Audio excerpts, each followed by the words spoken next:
We live, baby. We're live. We made it. How's it going?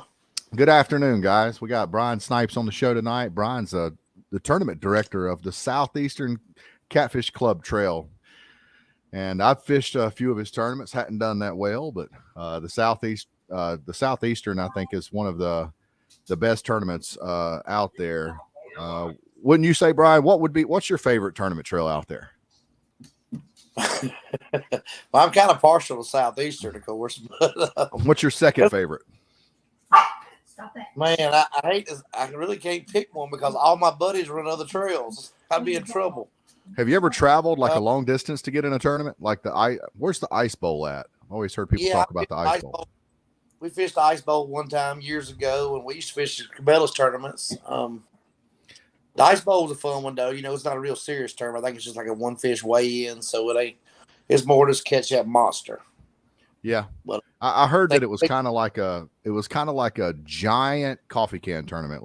It was like a huge small tournament. There's like a couple hundred boats or something. The time we went, it was like 19 degrees, and 8 of us got on the same boat. Oh my goodness! It was me, Jason Wolf, Clay Henderson, Jason Henderson, Benji. Josh. And we finished a handle of Fireball before 7:30 the first morning. We was all drunk by 8 o'clock. During the tournament though? Yeah, that was during the tournament. Oh, it was during the tournament. Okay. It was that cold. We just decided it was going to be a fun day, and we still pick Benji to this day because we still don't know some of the words he was saying when he was talking. But all right, well, I'm gonna make you guys suffer through my intro right quick, okay? We'll be back in 3 minutes. All right. Nothing. You got It was a bad night. Well, I thought you got about 90 pounds, bro. You got 240. Hang on, let me step. Good. Oh God, yeah, that blue's bigger than he is. Woo! Well, that was awesome, dude. Yeah, dude. Heck yeah, man. That's the biggest fish I've netted, man. Did y'all boys have a game plan tonight? No, heck no. No? I came out here last night. Every time we fish a tournament, we sit out there and then we decide where to go. I came out last night. I was going to mark fish, catch bait. I caught bait. I was tired from working all day, and I said, we'll find them tomorrow. All week long we'll talk, and we never make a decision. I can't wait to see you pick that thing up, man. It's his fish. It's your fish? Yeah, All I could do is pick it up and get it out of the net. Dang! That's the biggest fish I ever netted, dude. So. I thought I was like, what you doing on my truck, man? Oh. We got identical trucks. I seen that when I pulled up beside you. I told you I had something for you. He got something for you, don't he? He might flop out. He's so low. Yeah, just don't drop the landing water. That is a toad.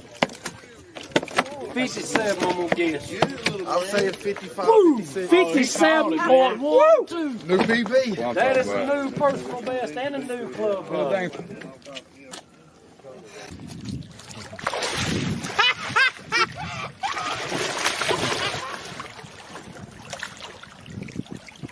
How we release them, baby? This is healthy.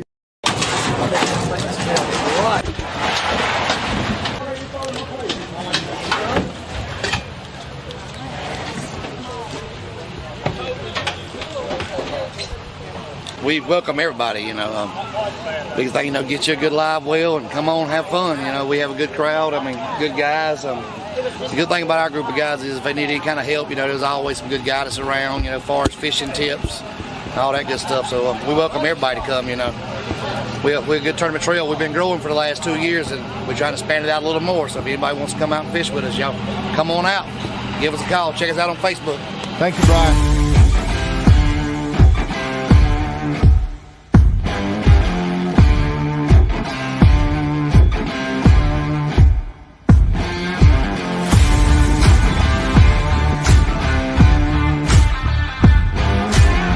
Welcome to the Southeast Big Money Showdown.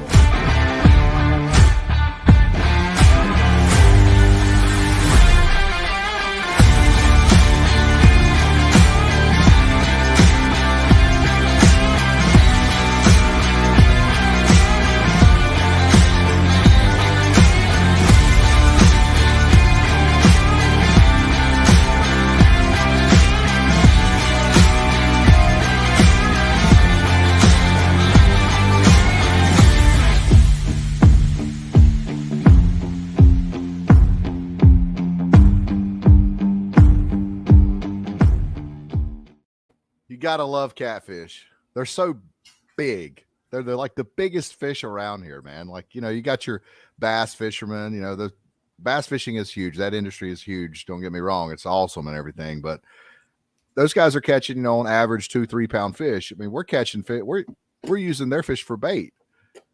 That's I think that's a huge appeal for catfish, and I think that that's one of the reasons that it continues to grow like it has been, especially in the past 5 years. Yeah. Even Wes likes to catch a catfish. He won't admit it, but I know he does. We went to the James River recently, and he caught a good one. He tried to make it act like it wasn't a big deal, but I know he enjoyed it. First time I met Wes, he was at a Monster Cat Quest years ago.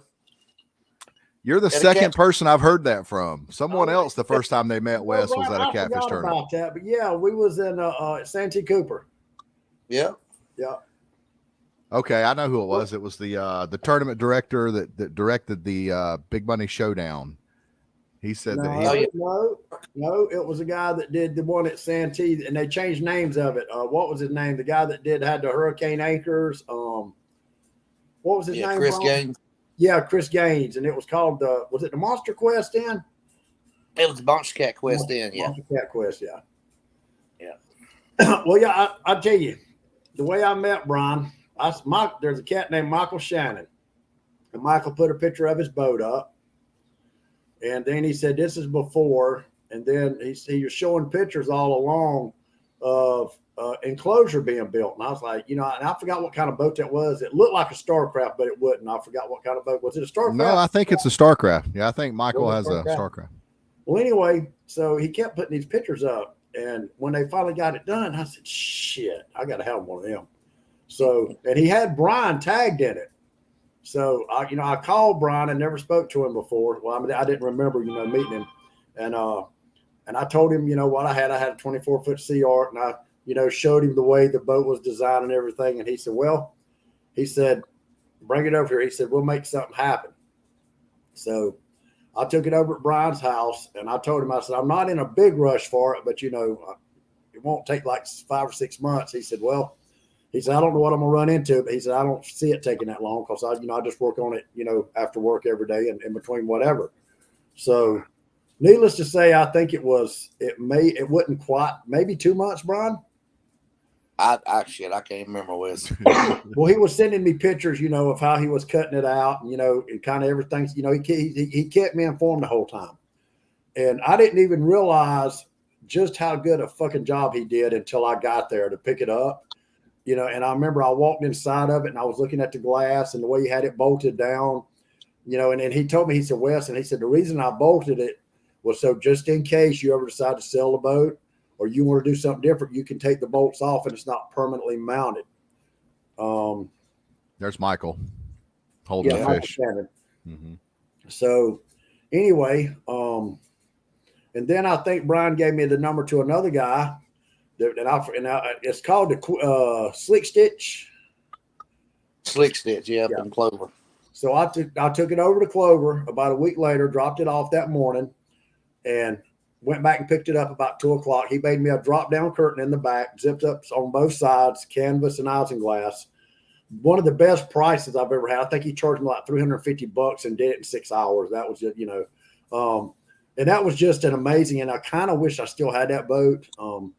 But anyway, it was just an amazing job Brian did on that. Like he said, he says he's not an expert, but he takes just for what he worked, for what he had to work with and what he did. They couldn't have done it better from a factory. And I think Sea Arc at the time told me if I wanted a cub that I had to get that option when I bought a boat. I couldn't just buy one outright. And I asked him, how much would it be? I said, well, how much is the cub if I just wanted to buy one outright? And they said like $7,000. I was like, damn, So anyway, long story short, did a great job. And I gave his number to Ryan Tripp, and I think Ryan had some stuff done. And I'm not sure about Andrew Marshbanks. He said he wanted something. I don't know if Andrew ever showed up. But anyway, that's kind of how I really become friends with Brian. Just did an amazing job on that boat. It just really, and I enjoyed it. I actually sold that boat, Brian, to a guy in Mississippi. And I talked to him the other day because I left a set of $260 Boga You know what the bogus scales are? The ones that go up 60 pounds. Mm-hmm. And I talked to him the other day and asked him how he was loving it. He said, dude, he said, my wife loves this boat because they go up and down the Mississippi River. And he said he's using it right now to hunt out of and go to their, because they've got a cabin on an island. And he said, dude, he said, it's just made a difference like night and day. So your boat's still being enjoyed. So that's good. I was wondering where it went. I knew I seen it around nowhere. I seen no pictures of it when you sold it. yeah, it's in Mississippi, but I'll tell you that was, and then when me and JR, we were up on Chesapeake Bay last year. And me and Dean Cox, you know, on them 28-degree, 30-degree mornings, you're going across the water in that cabin. And I got the heater going up in the front, defrosting the windows. And I remember Dean, we were going across the water one morning, and Dean stuck his hand outside the cabin. He said, dude, he said, this thing is just amazing because he had never been in a boat with a cabin on it before. He said, I don't see how the hell people fish without it. Yeah, it's a big difference, that's for sure. Yeah, I think Michael Shannon Anderson's his name. I think he's a pastor. He has his own ministry, right? Let's see, Trinity Land. He has his own landscaping business, Trinity Land Services. Yep. Let's see, All for One Ministries.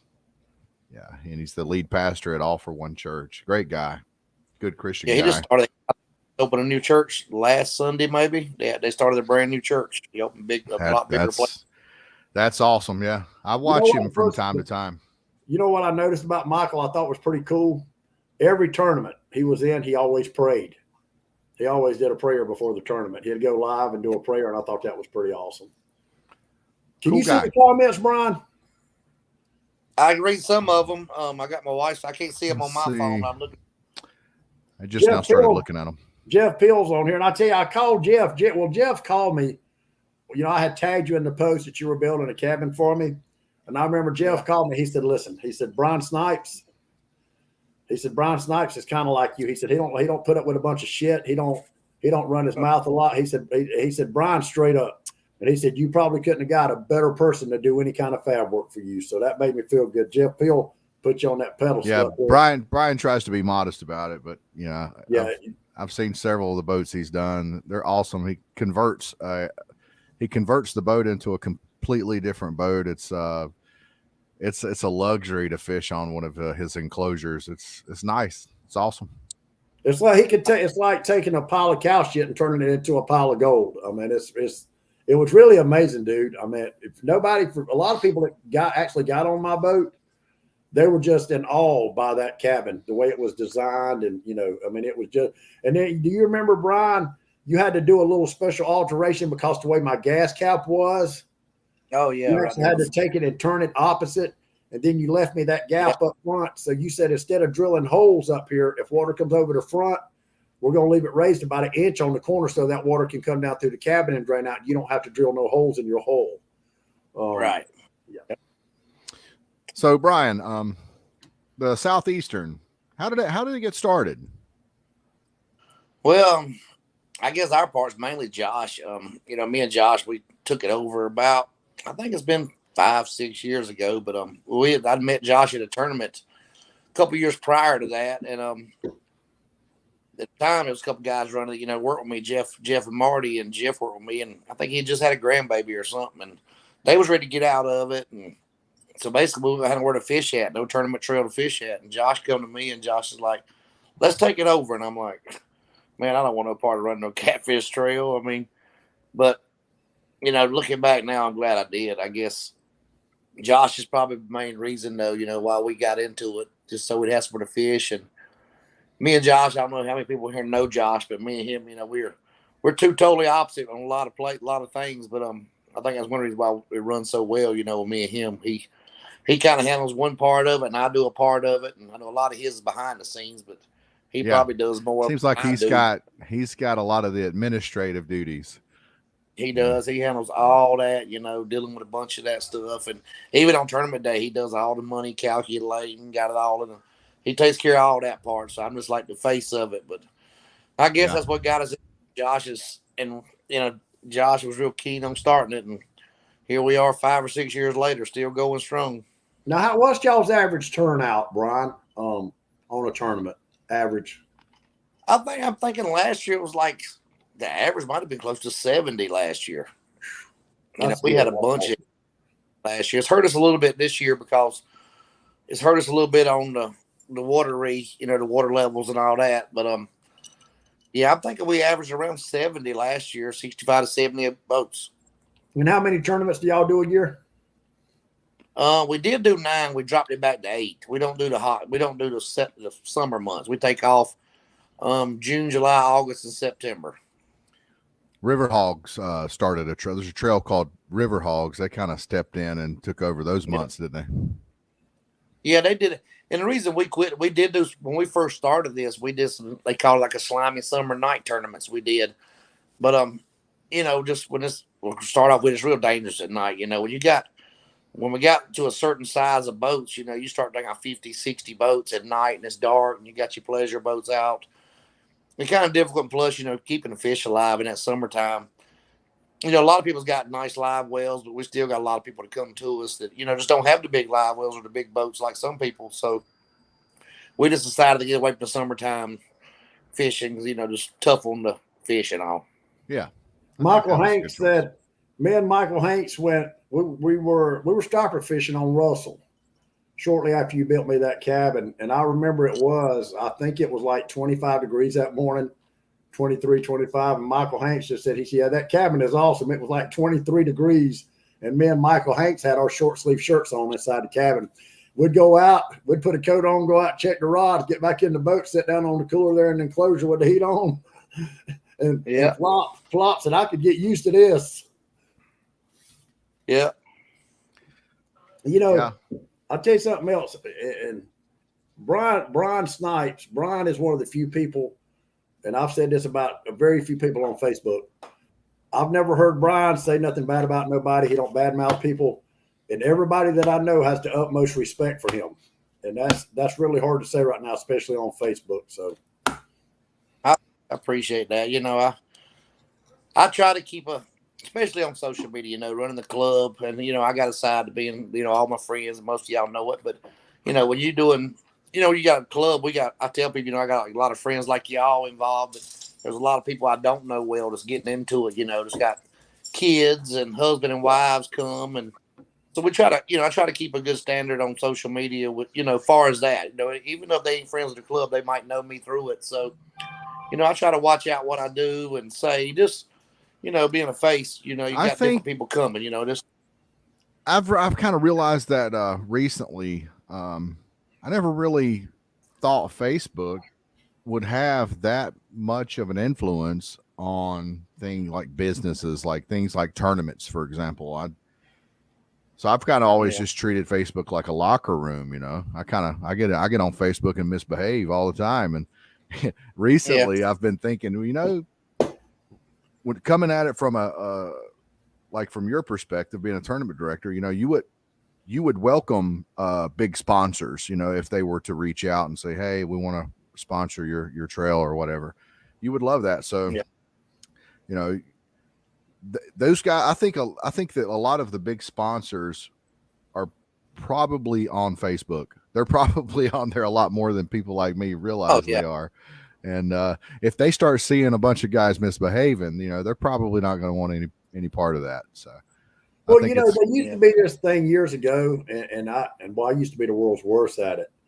I don't know if I'm sure a lot of people's noticed. I've calmed down a lot on Facebook. I try to be sociable with people. If you make me mad, people say, "Oh man, that's why you block it." I just block people. I'm not going to argue with nobody no more on social media about nothing. And there's a thing on Facebook where they say, you're supposed to be 18 years old. Facebook's for grown-ups. I don't think that's as much true anymore, because how do you know, hell, that you got 12-year-old kids out there on Facebook? All they got to do is click and say they're 18 and they've got a profile. So exactly, I've tried to kind of tone down, how I act on Facebook and what I say. And Jerry, so what's Junior talking about, Wes? It's Brian. He said, I do too, JR. I slacked down a bit. Rule 31 from the Southeastern made me. What's Rule 31? What's Rule 31? Oh, God, I knew that was going to come up tonight. Rule 31, a lot of people took it the wrong way. Basically, what that meant is we just, as a club, it was never directed toward no one person, and a lot of people think it was singled somebody out or two, but it never was about that. I always think it was about just, a club, like I said, there again, as far as everybody's watching, from the outside in, we got standards we like to go by. And I'm not talking about, if you and Wes get on here cussing one another night, y'all not going to be able to fish with us. Basically what it means is like, let's say if two people was arguing on Facebook about something and they tagged Southeastern in that argument. That's basically where the rule come from. If you got something negative to say, just kind of leave Southeastern. I'd rather you tag me in it. Just leave Southeastern out of it because, like we was talking about a while ago, there's a lot of people that's friends with that page, and if it's tagged in something, they read it, so they automatically would think that Southeastern's associated with it. So that was all it was about. Never was. I mean, we already got a bad rep being in the Southeast. We already looked at like we just a bunch of dumb, careless, good for nothing rednecks. So we definitely don't want to be giving them a reason to think that. Yeah, I mean, for the work, like I say, and it don't, social media, a lot of people watch it, and they, like I say, Southeastern, our club name, it means a lot to us, and the people who fish with us, I got a lot of people that just tell me that they look forward just to being able to meet up with their brother to fish once a month. That's the only time they see them, through the whole month is just to get to come fish our club. Yeah. Or their kids get to go, or family members come out of town to fish. So and I just try to keep it. Anytime we do something on social media, and that's what it was really directed toward. Rule 31 was just, if somebody was to go on there and tag Southeastern and just didn't like something we did for in general, we're not perfect. We try to, we human just like everybody else. But, something might have happened at a weigh-in one day and you seen something you didn't like. Well, if you go on there and tag Southeastern and say, oh, they the crappiest trail around, they ain't paying attention to this or that. And this is happening. Of course, we can't keep up with every little thing that's going on. There's so much going on at times, and that was all it was directed to. I try to encourage people, if we have any kind of issues, like just call me directly or, just message me. Social media ain't the way to advertise it. Right. The Southeastern is. Go ahead, Wes. I'll say I remember years ago I made a post, and how did I put it? Because when it first started, there used to be like major drama in the striper world. And to me, and it's like it's two totally different cultures, two totally different fish, and for me, when I first started striper fishing, all I seen was big center console boats with towers, buying live bait, just fishing when basically in the wintertime when it's cold. And it's just a different culture. And I remember one day I made a post. I said, because when catfishing really, really started catching on, all of a sudden it was kind of like the striper drama just left, and it was just drama about catfishing. I remember one of the biggest things that I remember in catfish was the guy that caught that fish and something about putting the fish back. And they said they're going to take it to Bass Pro Shops and put it in a cage. And then shortly after that, I remember I made a post. I said, so what's more drama now? Is the catfish industry or the striper industry having more drama? And it's just like, it's like in the last 4 or 5 years, there's just been, anything from the rods to the reels to people keeping fish, people killing fish, tournament, blah, blah, blah. And now it's just like, there's just so much drama in this. And now it's like more on the tackle. Now it ain't about killing the fish. It's about what rod you're using or what reel you're using, or if you're pro staffed, or are you still seeing a lot of this, Brian?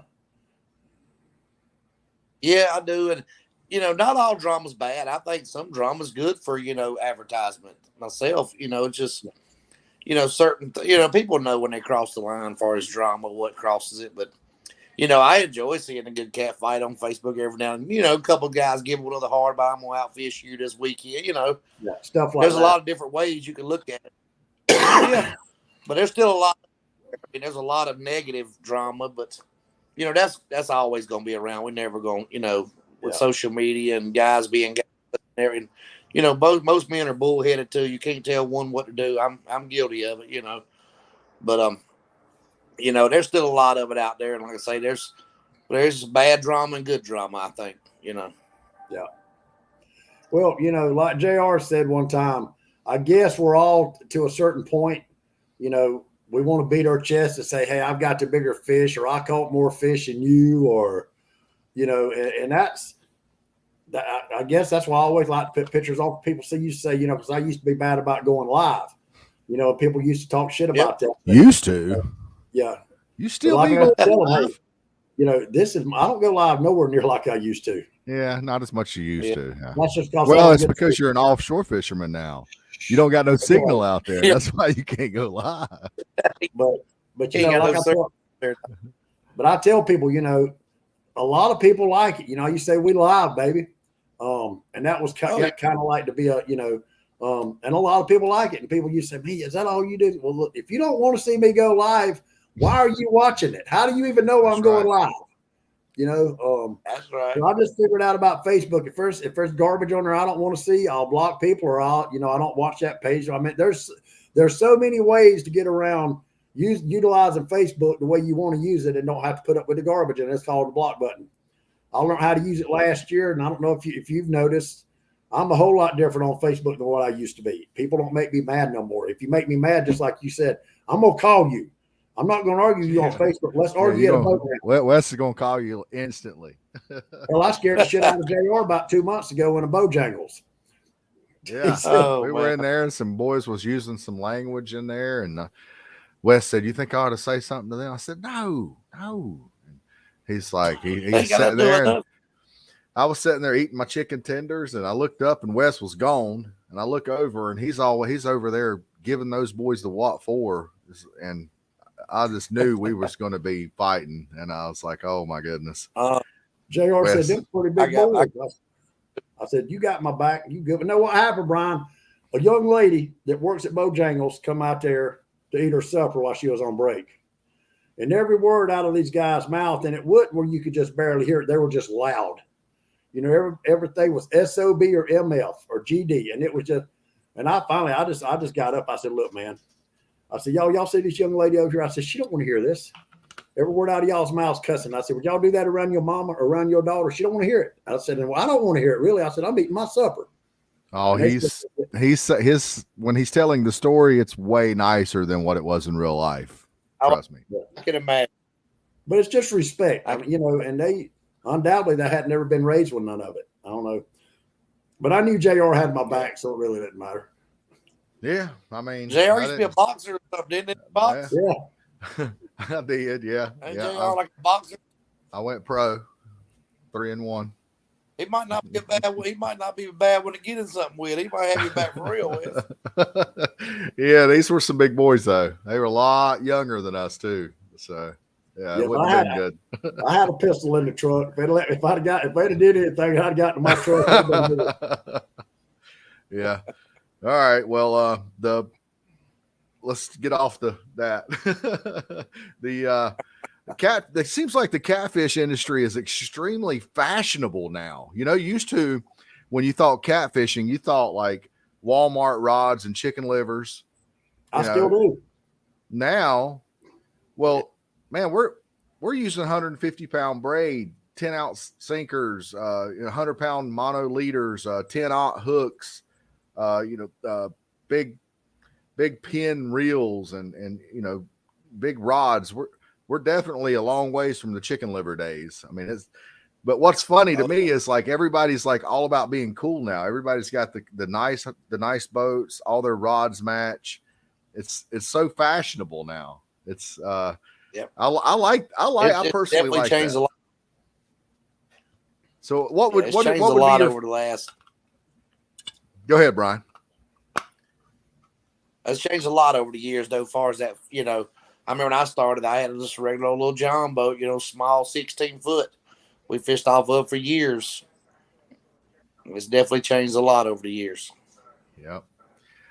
My first boat was a 1989 Maverick. It was just an old fiberglass bow rider, walk-through windshield, Mer Cruiser 3.1. And I remember I used 2 8-inch blocks for my anchor ropes or anchors. And I was a crappie fisherman, and I used minnows and a Coleman lantern. And then I got that boat, and I kind of didn't know what to do. I was like, where am I going to put my Coleman lantern? You know? So I took a buddy of mine, and he was, back then he was he was raised as an outdoorsman, and he caught a brim, and he threw that brim on a hook and threw it out there. And this was in like 1998. And he caught it was probably a 20-pound flathead on a live brim. And that blew my mind. I was like, whoa, I didn't know that you could catch fish like that in Lake Wiley. And it wasn't long after that. And I started striper fishing in 2006, 2005, 2006. I started striper fishing, and about 2000 and I want to say 2011, I started seeing Dieter Melhorn on YouTube catching catfish on Lake Wiley, and I saw him he was catching like some 50-pounders, man, and throwing them back. And I was thinking, I wasn't about that life. It was catch and release in the grease for me. And, that was back when everybody called him Wiley. Wiley Cat. Yeah, that was back when he was on the forums. Yeah. What was that forums? Catfish 1 or something? I think it was Catfish 1. It was something Catfish. Yep. Yeah, Catfish 1, I think. I think they have some hooks, don't they? Yeah, don't I remember they have them like forums some back then. No. Oh, What's up, Wes? He didn't got his head set up. No, are you kidding? Are you really? You're not talking, are you? I'm getting better. JR, you're too easy, dude. He usually gets me. No, you didn't get me. You were close, but you didn't get me. I'm getting better. I know how to spot it. He got me talking. Did he get you? Hey, Brian, tell us, John, and I'm sure JR, you're probably gonna get a hard on, but tell us about your James River trip. It looked like an amazing trip to me. Yeah, man. We pulled a card out your book going Facebook Live a lot up there. I noticed that. The reason we got a bunch of buddies that can't go during Thanksgiving, so we go live to kind of rub it in their face when we catch it. That's the biggest reason. But it's probably one of our better trips. We had maybe we had 6 boats that went, 15 of us maybe, and I don't even know how many fish. The biggest one caught on the trip was 95 pound. Mr. Ken caught it. Ken Cannemer? Yep, Ken. Yep. Ken, the first 2 hours of the day, he had a 95 and a 71 right off the bat. Oh, my God. I tagged you in, JR. Yeah, Zach Taylor. Yeah. Wes, we got to start going to the James River in the fall, bro. Yes. But the Wahoo. But it's a different place. We've been going here. The good thing about it, bro, you never know when you're going to catch that 100-pound there. We went. When did we go, Wes? Was it August? About the end of August, I think. Yeah, we went in the summertime, which is also a good bite on the James. But I remember it was hot as shit, dude. It was actually like we wasn't even getting out there. Didn't even start fishing until like 5 or 6 o'clock in the afternoon, just launching the boat. It was like 95, 98-degree days up there. It was nothing beats the fall, and I knew that. In order to get these striper fishermen to go to the James River with me, I was gonna have to wait until a time of the year when their fish weren't doing well. So that's August. So that's when we took off and went up there. We got an Airbnb. Yeah, we had a great time.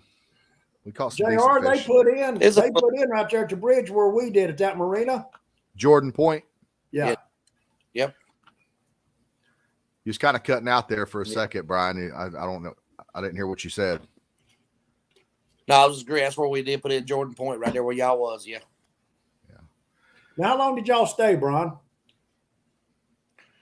Wednesday till we was going to stay to Sunday, but we come back Saturday night late because it's called for rain Sunday morning. So we went up on Wednesday morning, fished all day Wednesday, Thursday, Friday, and Saturday, 4 days. JR, you'd have loved that, wouldn't you? Oh, yeah. That's the Mecca. It doesn't get any better than that. Timothy Langley said he was ready to go back. Oh yeah. I think all of them caught their personal best up there. Timothy's son, Flathead Luke, I know he got a 70-something one day too. This up there. Now, is there a lot of flatheads up there, or is that mostly a blue catfish? I've never caught one, but there are some in there. I think I've never personally caught one, but I have seen some people catch some up there. Yeah, I've never caught one either. If you'll look at Adam Cook, he's a guide up there, and he's been putting together some videos and stuff. And I don't know that I've seen him catch a flathead. I think he catches a lot of giant blues. There's definitely way more blues than there are flathead. That's how I knew we was in the right area this past weekend. When Adam Cook was circling us over there and we was anchored up, I was like, well, we got to be close to the fish because he's here every day and I see him driving by. So, well, he might have known. He might have heard y'all was there. He just wanted to go make his presence known. Let me go show y'all. Let me go show them boys the nautical pride. Yeah. Now, Brian, what's your favorite fish? I hear people talk about flathead, and I've only caught one decent flathead in my life, about 20 pounds, but I just still like the blues. I think people say the flatheads are faster, they're stronger, they run more. I've heard other people say different about blues. What's your favorite species of fish if you had to choose? I mean, the flathead is definitely a lot more aggressive fish as far as fighting. The blue, he's going to be more of a dead weight fish. The flathead is going to be more of a running fish. Yeah. But I'd rather catch flatheads. It's just there's not a lot of places to target flatheads around here unless on Wiley certain times of the year and all. Yeah. But definitely rather target flatheads. But the bigger blues up there. The reason we after the blues is because they just get so much bigger in the area. You don't catch you don't hear many 60-pound flatheads coming out of Wateree or Wiley or anywhere like that. Like blues. Used to be years ago. There was 60s caught right regular in Wateree and Wiley. So the blues is just your bigger species as far as this area here. I think Lake Norman is underrated on their flathead fishery. I think Lake Norman's got some pretty good flatheads in there. Peter Malick said High Rock. Is there any flatheads in High Rock? Oh yeah. Peter Malick, I sent you an invite, by the way. So what's your favorite rod, Brian? Tiger Light. My favorite rod. What'd he say? He said Tiger Light. Ugly stick. I've actually great rod. The very first piece, the first series the Big Cat Fever come out with, their heavy rod was the black and silver ones, the heavy action. Mm-hmm. That's the one I use. I've still got them. I had a few black of them when and they silver? first come out, and I still. You sure they're not black and red? The black and silver. Black and silver. No, I got two of them. The black and silver, heavy. the heavy action. Yeah. Okay. I never knew that. I thought that the heavy action were also black and red. So the heavy actions are black and silver. Okay. The very first edition come out. And then they moved the heavy to black and red. But the very first ones was black. So that's your favorite ones? That's the ones I use. I don't even own a Hellcat. I've had the black and silver, and that's just kind of what I went with. I got some black and red ones, but I prefer the heavy action black and silver. It's got a good feel to it. And I think they've changed them blanks now since then, because when they first come out, to get a heavy action now in a Hellcat, you'd have to get an extra heavy, which is the same heavy as what I got, the black and silver. Yeah. I don't know what they did with that blank, if it has more glass or what, but it's definitely more of a parabolic bend with that Hellcat, which is what I like. Most people don't like that, but I love a rod that bends. I don't mind if it bends to the handle, as long as I still feel like I have control over that fish. There's a difference between a rod bending too much and feeling like you can't control the fish. And there's some rods that can bend like that and still have the power, and you still feel like you're in control of the fish. Yeah, that's but JR, what I found out about them rods that's bending so much, a fish can wear your ass out. If you can't fight that fish with that rod and let that rod do a lot of the work, you'd be surprised how tired you'll be trying to catch a big fish with a weak rod. Man, I'm only catching like one fish every 8 hours, so I got plenty of time to rest. Hey, Brian, Richard Warsaw, am I saying his name right? Warskow. Warskow. He said he wants to know when the next SEC tournament is and we're at. I mean, that's, I don't know if y'all noticed or not, but like we had some mystery tournaments this year in December and January. And so it's something we come up with as a committee. And the biggest reason we did is just kind of take some of the pressure off the lake. So we haven't actually have a tournament coming up this Saturday, but we're not announcing it until Friday at lunchtime where it's going to be. So that's why the day before the tournament. The day before the tournament at lunchtime. Yes. So yeah, that's my why buddy Allen's already went down to Fishing Creek and been pre-fishing because he's guessing that's where it's going to be. So we'll see. I talked to Jamie this week. Jamie said there's people fishing at Watery, Wiley, and back up here at Watery, but they just because you don't know, we're going to pull a name out the hat out of the 3 lakes Friday at lunch. And now, what are the 3 lakes? It's Watery, Wiley, and Fishing Creek. Creek. Yep. Okay. Hey, have y'all heard who won the tournament at Hartwell this past weekend? I haven't heard. I hadn't either. I ain't heard about that one. That was I didn't see it over, but I've seen some tournament stuff. Yeah. Yeah.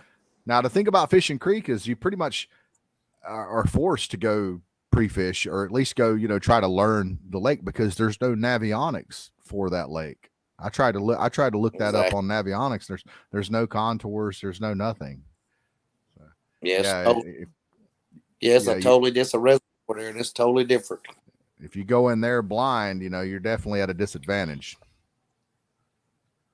Aren't there like a lot of trees or something? And it's been, they are, and a lot of the tournament's been one up north in the rocks, actually up in the rapids in 3-4 foot of water. But, it's been one, there's a lot of trees on the flats, real shallow over. I grew up in Lancaster, but so years that place is really shallowed up. It's got like a silt done sit in there. So places we used to water ski at back days ago and pull knee boards, you can get out and walk out there now, stumps and trees everywhere. Oh, wow. But so it's changed over the last 30 years. Thomas Walker said Willie and Sam. I'm not sure who they are. There was 9 boats in that tournament, and Willie and Sam won it. I don't know who they are. Do you know what he's talking about, JR? Willie and Sam. No, I don't know them. But congratulations, Willie and Sam. That's a good win. Uh-oh, Dieter Melhorn's on here. Dieter said, what I miss? Nothing, Dieter. We're talking about the Southeastern Trail and how the next tournament coming up is going to be a mystery tournament. And he's not going to pull the names out of the name of the lake out of the hat until Friday, with the day before the tournament. And the lakes are Fishing Creek, Watery, and Wiley. Hey, Brian, message me the lake, and I'll do a raffle on Facebook, and I'll sell it. You realize how much money I can make off of that? I think Dieter's biggest fish come off of Fishing Creek. I think Dieter caught like a 61-pounder out of Fishing Creek. Yeah. Josh won't even tell me. Actually, what Josh did is, I think when he put in for our permit, he put in for permits at all 3 lakes. And all 3 of them got approved. So I don't even know if he's pulled it yet. But when he put in for the permit, just let DNR know wherever we're doing it. Yeah. He put in permits for all 3 different lakes. So whichever one he draws, we're good to go to. We got approved for all 3 of them. Hey, Dieter, I don't know why he won't come on your show, but Brian likes me. Yeah, and what do you mean? Consider yourself lucky. What is that? What is that even supposed to mean? I do consider myself lucky. I see what you say. Yeah, consider yourself lucky that he come on the show. I got you. Yeah, that sounds. Me and Dieter had talked about doing something one time. We just never did, get up and get together. We had talked about doing some stuff, but Well, Dieter, you're welcome to get on. JR, send Dieter a request so he can feel like he fits in. You want me to send him a request? I bet he won't come on. I bet he won't either. I bet he won't. He'll be like Scott Perry. Pretty spur of the moment. Yeah. What? Well, he's got time to watch it and comment. Why wouldn't he have time to get on here? Explain that to me. Well, he might be stretched out on the couch and nothing but his socks. Who knows? No, I don't want him on here then. I'm stretched out in the recliner. Oh, Peter fishes a lot of tournaments. So, Brian, have you ever caught a big striper? We used to do a lot of striper fishing back in the day, and back years ago, the upper part of Watery, which is Cedar Creek. We used to catch a lot of striper back there when we was young, but now I'm almost striper fishing now. I catch more when I'm crappie fishing than anything with them minnows. Really? I've been Murray a couple times. I've never been nowhere to Tennessee or nowhere like that striper fishing. No. So Brian, you mentioned the upper part of Watery. The upper part of Watery is, you said what? Up in Cedar Creek, up in there, used to be a lot Cedar of Creek. good size striper. Hey, So there's no dam, like you can actually access Cedar Creek from the river portion of Watery. Or no? If you come to State Park or anywhere midsection of Lake Watery, you can go up into Cedar Creek. Yeah. And back years ago, my daddy's do a lot of striper fishing there up under the power lines up there, and used to be a lot, man. I think the biggest I ever caught was like 16 pounds, which is a good size striper. Yeah, back in the day, but you don't. If you catch one under 16 pound now, you've really done something. Man. I think there's a lot of small. I've fished Watery several times, and I've been up to the dam. Like, is Cedar Creek on the other side of that dam, or no? That's called Cedar Creek. In there. All that's Cedar Creek. Okay. Yep. Always wondered that. So anywhere above the state park. Yeah, anywhere past Watery Creek going into Cedar Creek. Yep. Gotcha. We used to come in from the Lancaster side and get on the rocks there and throw bucktails at the running water at the dam out there years ago. There'd be lines of people on the rock with the big 10-foot rods. You throw the longest rock and throw all the way across, and basically you'd wait till a man to break off so the next man can jump on that rock and get that long cast. I mean, there'd be 20, 30 people. Were they Laotians? Huh? Were they Laotians? Was they what? Were they Laotian? What's that mean? Asian? Were they Asian? Mm-hmm. Yeah. No? Okay. You remember back in the day? You cut out, Brian. Back in the day, what? There's a lot of back in the day, there was not that many Asians in there fishing it. Now they are, but back when we used to go there, I don't even know when this was, probably back in the late 80s, fishing there, off them rocks. And we didn't have that many Asians there, but now there's a lot of them up there doing that. Yeah, they cook their fish. It's crazy. They say it's cooked, but they actually cook their fish with like citruses. Like they don't cook it with heat. They actually cook it with like the acid from the citruses, like lemons and I don't know what else. But yeah, supposedly that like cooks the fish, and so they're pretty much eating it raw. You know why? Yeah. And this is not a joke. A Chinese guy told me this years ago. Seriously. You know why when they hold rods and they'll hold them upside down and turn them backwards?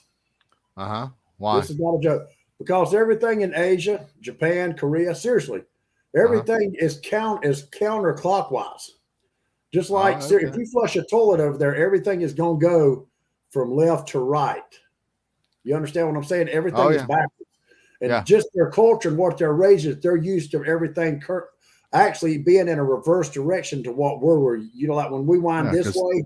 Because they're on the other side of the equator. Yeah, righty-tighty, lefty-loosey over there. It's just totally opposite. And that's why a lot of the Asian people, they hold a rod upside down because it's just the way they were brought up. It's where they I know if I use a bait caster. Brian was smiling like, oh, this is going to be a joke. If I use a bait caster for like jigging, or if I use a bait caster for like sabiki rigging for perch, like perch jerking or whatever, I hold it upside down because I'm so used to a spinning reel. Yeah. Well, guess who we got here? Uh-oh. Oh my goodness. Ha. Hopefully you can hear me. Can you hear me okay? We can hear you perfectly. Okay, cool. Just making sure. I was sitting here editing and trying to listen and tune in. Brian, I actually get to see him on camera now. Now, I give him a hard time. We have been trying to do a podcast forever, and it's my fault, but I have to blame him for it. So, I'm not going to take the blame for it. What's going on, David? How you doing, brother? How you doing? Hey, listen, I love the idea of the surprise tournament. I'm glad y'all are executing on that. That's going to be pretty cool. I wish I could fish it, but I'll be doing whatever the playoff game is in Charlotte this weekend. So I'm tied up. So it's about a 50-50. A lot of people's in for it, and we got some people against it, but I think it helps the working man out too. The man who can't go out there and fish all week or has got to work all day on Friday, he don't get to pre-fish. So now he's got probably just as much good a chance to show up Saturday morning because he don't know no more about the water than the other guy does. I didn't even think about that. That's great. I like that. Yeah, and listen, Yep. People give me crap because I've always pushed for a one fish tournament, and the complaint always is anybody can get lucky. It takes skill to get lucky and catch one fish. It takes skill to catch a bunch of fish. Well, it takes skill to go to a lake you ain't been fishing all week. It would take even more skill. Jamie K will never go for this one, but showing up with no bait, if you had to show up with no bait, that takes skill. Mm-hmm. One fishing rod on the boat. We getting a whole lot of skill now. Whole lot of skill.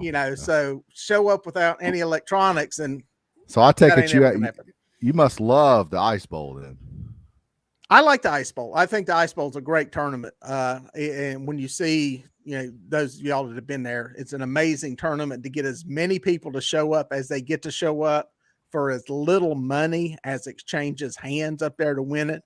And I've said this before, most tournaments are nothing but a gambling operation, and people only do them because big money's involved. That one, I don't think you win any, but I mean, you may win what, $2,000 if you win the thing or something. I don't even know. So it must be a pretty cheap entry fee then. Oh yeah, like 50 a buck. Yeah, it's dirt cheap. It's dirt cheap. I mean, it's Brian, it's a real battle on the border. Oh, sorry, dude. Go ahead. Thomas Walker wants to know: are you coming? If you're coming for the shootout? I don't know. I talked to Ralph today down at Santee. We was talking about, my partner. I actually mentioned it to him today, but he's got to work Friday. The shootout's a 2-day. It's a 2-day tournament, Friday and Saturday. So kind of undecided right now. He's not going to be. I know he's not going to be able to get off. So I'll have to find me another partner. Why you wanting to go? Wes? No, I hope I'm gonna be offshore Saturday. I'm actually going this weekend to pick my boat up. Either way, it's not this. It's next weekend. It's the 10th, I think. Where's it going to be at? Santee? Santee. I'll tell you what. If my boat, if you want to go fish it, I'll have my boat here. We'll take my boat down there and fish it.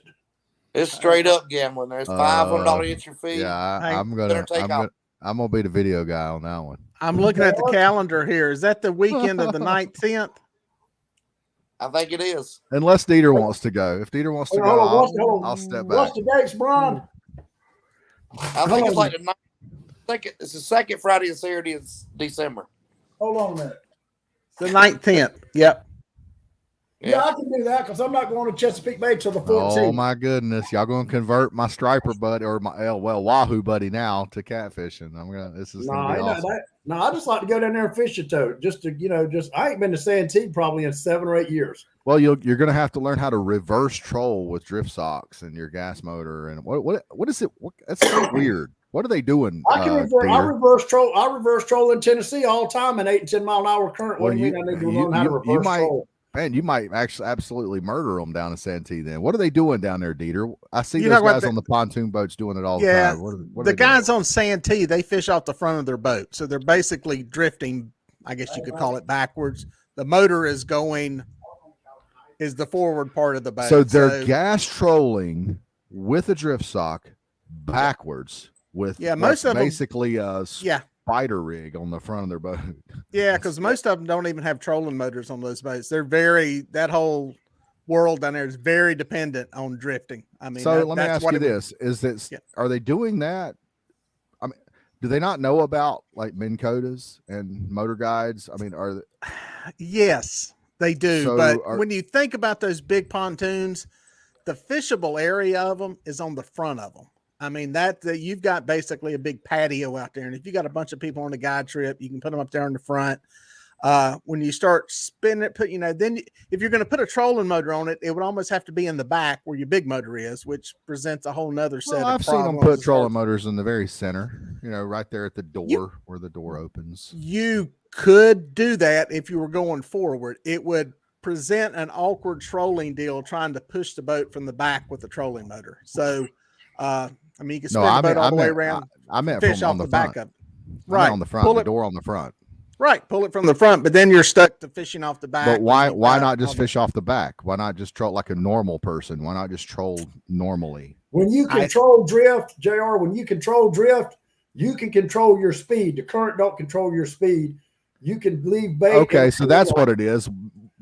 That's what it is. Santee is such a huge fish bowl that the wind is so horrible that they have to fish backwards.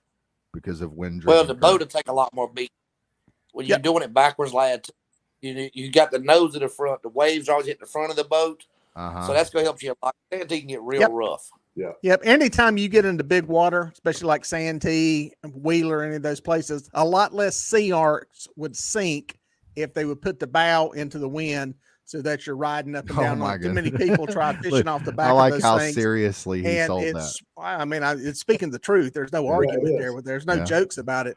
Well, It's a lot. It's very dangerous putting any anchor out the back of a boat when you get into big waves. And a drift sock is nothing but an anchor. It is slowing, dragging your boat down, and it pulls your back end down. You're much better off doing that if you want to drift in that kind in one of those John boats, doing it off the bow. At least you got something that is designed to take the waves. So not just Sea Arc. Sea Arc's just a brand. So basically any boat with a 20-inch or less transom. Any John boat style. I just say Sea Arc because they're the dominant now there are boat in the catfish industry. Considered John boats that have a 25-inch transom. Are you talking about those too? Sure. No, I'm talking about mainly the John boat style. It's like the Sea Arc. The Sea Arc's the one that's known for swamping and taking off. Well, I had a Sea Arc. I had a 25-inch transom on mine. There's other models. Yep. There are some Sea Arcs do have 25-inch transoms. Well, they're actually putting a splash well thing on them now, like a splash guard around the motors. I seen that at the Catfish conference. It's this protective cowling to keep water from coming in that area right around the motor. So another thing, if they put a splash well on those things, my God, it would save a lot of problems on those boats. Yeah. But that's a whole different story. We're off on a tangent. Yeah. The rods in the back. Brian's getting nervous over there now. He's like, oh crap. Dieter's already starting to piss off a bunch of my guys fishing the tournament. I mean, I think a lot of that right there for us. I mean, it could be any boat, no matter what kind of boat you got. If you on Santee, you got to use your best, your best judgment. We had a boat that actually flipped last year in tournament at Santee, and it was a big fiberglass boat. But what he did is got caught sideways in the wind, and the T-top actually capsized him. Wow. Yeah. So it can luckily happen. everybody was out safe. No issues, but the guys got out good. I think they was on the boat for maybe 20 minutes on top of the boat before the Coast Guard got there to them. But it's just the captain's got to use his best judgment because that day a lot of guys went to the upper lake to avoid that lower lake just to win. Because that lower lake can get the big pool on any lake.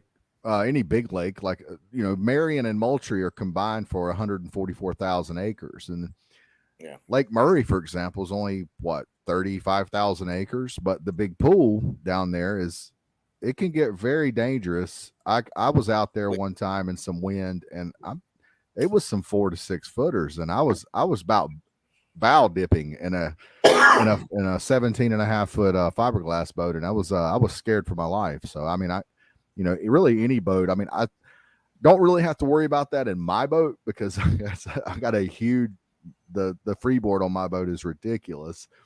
But that's one thing I do like about my boat. There's not a lot of room in it, but I do feel safe out there, even in some adverse conditions. But Dieter, your rods in the background are popping, bro. The Hellcats are popping. It looks They're good. popping, baby. We've got a great color. We need a couple more colors from them if they can get some out. So what do you like better? Do you like this new Hellcat blank, or do you prefer the Big Cat Fever blank, which is a little more stiff? It doesn't bend as well as the Hellcat. I'll be honest with you. The ones I use, and I'm talking more for the guy trip stuff that I'm doing so much of now, is their actual medium light trolling rod is for fishing reservoirs. It's hard. Now, is that the one that that on their ads that the girl is taking and bending the tip all the way down? Is that the trolling rod? It may be. I've got some of their Striper Stealth that when I got them, Caleb said bend the rod all the way over to the butt, and I was nervous, and I finally did it. I know the Striper Stealth rods will do that. I have not tried it with. I have a hard time doing that. I tried it with a Big Cat Fever medium heavy. The black and red, the cork handle. I tried doing it and I broke it. I had to buy a tip repair kit. I mean, my thing is, I don't know why anybody would have to do that with a fishing rod anyway, unless you're just a really bad fisherman. But I know the selling point of it. Why do you pick people up with them? I don't make any sense out of that. The bottom line is, I think these rods for reservoir fishing are probably overkill, to be perfectly honest. I think one of these is like a heavy. Of course, they're overkill. Overkill. Of course, You're not putting out the amount But of. they're pretty. They're sexy as hell. Okay, I mean that looks incredible over my shoulder right there, along with that neon light back there. If I can't do anything else, I can at least. So, look sexy. where did you steal the danger buoy? I've always the wondered that. danger buoy was actually floating in the lake. I've got 2 or 3 of them. I called the number on it that's there on the decal, and the lady asked me if the chain was still attached. I said, no, it's actually the bottom's torn off of it. And she said, you can throw it in a dumpster or leave it floating in the water. She said, we can't repurpose them once the chain's busted off of them. So I can just go out there and just rip one off and call that number and say, hey, I found this thing float. Well, I mean, if you wanted to go destroy state property, sure, you can do the same thing with a stop sign up here at the corner of the street. Yeah, I heard stop signs make really good planer boards, by the way. Maybe so. Yeah. Make a good little prop. Make a good prop right there on my wall too. I need a stop sign or a fish crossing. When I was a teenager, it was just the coolest shit to have a stop sign in your bedroom. I don't know why that was a fad. So there was a stop sign at the end of my street, and I proceeded that night about 2 o'clock in the morning. Me and Jimmy Woods. I told Jimmy Woods, I said, "Bring your dad's socket set. We're going to go get this stop sign." So we get out there. And Jimmy gets down on his hands and knees, and I stand up on his back. And the socket set he bought was just, the little short sockets. But the damn bolts come out that far past the socket, past the nut where I needed to get the socket on. So Jimmy, go back and get us some box-in wrenches. So I'll go back home. Jimmy goes back to his house, get some box-in wrenches. Well, we proceed to go back out there to steal this stop sign. And guess who's parked down there at Hollis School in the bottom? 2 Greenville County police. And I'm up on Jimmy's back, and here comes Greenville County up Honor Street real slow and asked us what we were doing. And I said, well, bud, I'll be honest with you. I said, when me and my mama come out the street earlier today, the wind was blowing and this thing was flopping. I was just trying to tighten the bolts up so it didn't fall off. He just looked at me kind of funny. He said, where do you live, son? And I told him, I live right up here on 10th Street. He said, well, and his exact words was, take your ass home and leave county property alone. And I said, yes, that's the closest I ever got to getting a stop sign, and I never fooled with trying to steal another one. Hey, Brian, I got a question for you as a tournament director. What do you he's cringing now. This is a legitimate. What do you think about, and I think there's some tournament somewhere in the country doing this, to where they basically limit down who they're bringing into the tournament. So whatever that series is that's doing that invitation only deal. Do you see that being kind of a future, a segue into making tournament fishing a little bit more, I say, professional, to have real true professional catfish anglers? I know it's a big statement to say that, but to make it a little more elite, where I know the bass guys push for that. It's why they had their elite series. It limited who could come in and play so that the getting lucky guys that just stumble in basically aren't taking money from guys that are trying to be professional tournament anglers. Can you ever see that happening in the catfish world? Not I don't see it happening in our area, and just cause it's a money thing, really. You'd have to jack the entry fee up real high to eliminate you lower, somebody field. They just did one this past weekend and they actually had live judges on the boat with them. They weighed in fish like Brian St. Alma. They had one guy fishing on each boat, and he had no help. The guy who was on the boat, all he could do was weigh the fish, and they could weigh up to 5 fish that day. And I think they happened in Texas. That was the Cat Masters one, right? The lake in Texas. Is it Cat Masters? Yep. That's the one I was thinking of. I think they must have listened in it, but yeah, I think they listened to my podcast about a year and a half ago and took that idea and ran with it. That's good. I salute them. Yeah, I don't know how they narrowed it down to who they picked, but to do that, your entry fee, you'd have to sit it where, say you had $2,000 a man or something like that, and then you'd have to narrow it down to get it to that smaller field. I just don't see it happening in there yet, because You know, a bunch of the guys we got fishing with us are good country boys, and you know, I mean, $120 a lot to spend in the tournament when you got family at home and getting the kids. You start talking about 400 or 500 to get in a tournament, you won't have nowhere near as many people show up. It wouldn't last long. Yeah. Now Yeah, the Southeastern, the 120 is actually not that expensive compared to some other tournaments, right? Yeah. Like I don't know, I'm like the Mississippi River Monsters and some of these other big Cabela's. Right. What is it called? Cabela's Cat Tournament. King Cat. King Cat. Yeah, those are fairly expensive, right? Yeah, and we vote on our entry fee every year. The committee, or if we do a banquet, we do vote on that price every year. You know, do we think it's in line where we at in the economy? You know, in the area we in. You know, we don't want to overprice ourselves. We still want to enjoy the people coming out who's not your hardcore fisherman. You know, just the ones who come out and have fun. And once you put a lot of money involved, a lot of the fun goes away. We all know that. You know. Mm-hmm. I got a question for y'all. And I've never really heard nothing about it in the catfish industry as far as the tournaments. But do y'all have a lot of people, and we don't, of course, we're not going to say no names, but do y'all have any people that you think's won tournament shady or maybe cheated? Maybe yes. And do y'all have any way? Do y'all check, like, y'all have metal? I've heard people now they're talking about buying metal detectors and running detectors over fish or every other fish. But then again, you'd have to kill it to check its stomach. I mean, how do y'all do tournaments if y'all think somebody's shady? How do y'all do this? I'm gonna speak on the metal detector right quick because I heard somebody say a while back they was gonna get metal detectors at a big tournament. The first time it went off, they was gonna try to catch somebody. Well, that'll never work because who knows if the fish didn't break Dieter's line off back up to here and he's got a hook stuck down his throat. Yeah, so crappy jig. Yeah, so you got a 50-pound fish or a trophy in our lakes, we call it, and you gonna cut him open because the metal detector went off? Nah, that'll never work. But we got polygraph. You know, we got random polygraphs at ours. We vote on random every year, and basically I don't really get to pick when he's coming. I call him and get in his schedule because anybody who's ever did with anybody does polygraphs, they are behind. I mean, they pretty much booked up year round. Now, So does the club pay for that, or does it come out of the entry fees? It comes out of the entry fees. Yep. It comes out of what we try to do is break it up. Say if we do it random and say this tournament here we have 70 boats. We know which tournaments are going to be our bigger turnouts. We might take 150 out. That way we don't have to take out the whole 450 at one time. Okay. You know, because it's about 450. Ours lives at the lower part of the state, so he's 450 to come to Wiley, and I think it's 425 for him to come to Wateree. So we try not to do it all at once. You know, like if I know he's coming next month, and we got a tournament this week. Yeah, I just don't think cheating is sustainable in the catfish industry. First of all, as far as doing, it is. It's very sustainable. It's just nobody that really wants to do it. I don't think it could be very sustainable. I think that 99.9% of your anglers would never do it, but there's always that outlier.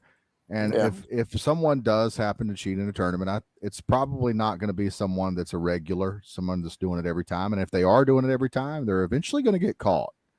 Yeah. You know, Lake Wiley's only 12,000 acres. You know, Wateree's, you know, these lakes, the Southeastern Trail, these lakes aren't that big other than Santee. And somebody's going to see them cheating eventually. And as far as the whole weights, like the sinkers, I mean, when we're talking catfish, we're not talking walleye here. We're talking catfish. It's going to take a lot of sinkers to really I don't think it'll be a weight stuffing deal if it happens in the catfish world. What will happen in the catfish world is people are catching fish, putting them in a basket, putting them in a trap, loading them up later on, which is very doable. I think it has been done, especially for catfish in our area. Yep, it can be done. I do think it's sustainable. I think you have a personality type that does this. Years ago, we filmed something for ESPN with Brian Christensen down in Georgia. He was fishing the FLW series. He was one of the first ones that got busted for stuffing weights and bass and banned from all tournament fishing. But in the interview with him, the guy's a millionaire. He's got a big construction contracting company, lives on this beautiful farm down there. He didn't do it for the money. He didn't need the money. Oh, yeah. Nobody does. He did it for the fame, the attention. Did it for the ego. And yeah, I think it takes a certain personality type to do something like that. Somebody that really has to be, I'm number one, I'm the best, you know, look at me. I think it's a personality type, and it's not that they don't exist in catfish world. I just don't think we've got one that is that dedicated yet to do something like that. Mm-hmm. Have y'all noticed something? If y'all have ever watched any of our previous shows, about 8:59, 9 o'clock, JR is like, well, you about ready to call it? It's been an hour, blah, blah, blah. Now, he's got his 2 catfish buddies on here tonight, and we're already 10 minutes after, and he ain't said shit about getting off. It's 9 minutes after. Well, my live says it says it's 10 minutes after. Oh, you're going by that. Okay. Me already. I just got my alarm clock to get out of here. Taylor's just stuck in here from cheerleading practice, so she says it's time to go eat dinner. So she had to come say hey. So they're saying hey. You can't hear them. There we go. All right, you're stupid. Hey, thanks for inviting me in. I promise I'll come back next time, brother. Okay. Yep. See you, dude. All right. See you. Bye. Yeah, we just set up a time. We can set up another one, do it again sometime. I think there's a lot, I enjoyed it. Yeah. Now, Brian, do you really want to fish that tournament? I've thought about it. You call me tomorrow. We'll talk about it a little more, see what's going on. We don't need a video man on there, do we? I thought you know how to go live, don't you? I can go live there. I'll get a signal, so we don't really need nobody to video nothing. I mean, I don't even know if you can have 3 men on, but I had to check. It's a $500 tournament. They call it the shootout, so it ain't no prizes, no trophies. It's all about the money. Well, and there again, it could be maybe you could just have 2 fishermen on the boat. Long as we could ask them, if it is like that, can we have JR? He's just going to do video, whatever, maybe. Yeah, I hadn't even read the rules or nothing, or thought about it. I mentioned to my partner today, and he knows he's got to work that Friday, and I just kind of let it go. But then I think somebody asked me on here a while ago. I think one of the guys was asked me. Thomas was asking me coming. So, and I did talk to Ralph today for about an hour on the phone. Ralph's the president over South Santee Lakes Catfish Club. Me and them talked a good bit today. So. Mark Coburn said 4 fishermen. 4? Okay, you allowed 4? Okay. All right, guys. My boat will be here. I'm gonna bring it home this weekend. I got to put a new. Oh, hold on a minute. Let me show you what I bought, JR. Okay. He got a catfish reel, JR. I'm gonna guess Talica. Oh, Garbin. Oh, I bought another Talica. My Talica came in today too. I got 4 of them now. I bought another 16. Heck yeah, that's awesome, Wes. $9.99. It was regularly $2,200, and then I got another $150 off because I got a Cabela's club card. Now, you don't really use live scope, do you? No. Okay, so you're not going to worry about hooking that up to it. No, I'm just going to use that for mapping and use my 12 for sonar. What size is that one? That's a Black 10. Friday. Black Friday. That's a good deal right there. It is. Hey, they had the 12s. I got to 122.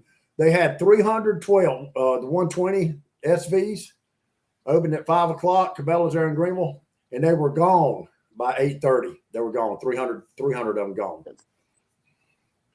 All right, Brian Snipes, everybody. I appreciate you coming by, and I guess we'll see you next week on Real Fisherman.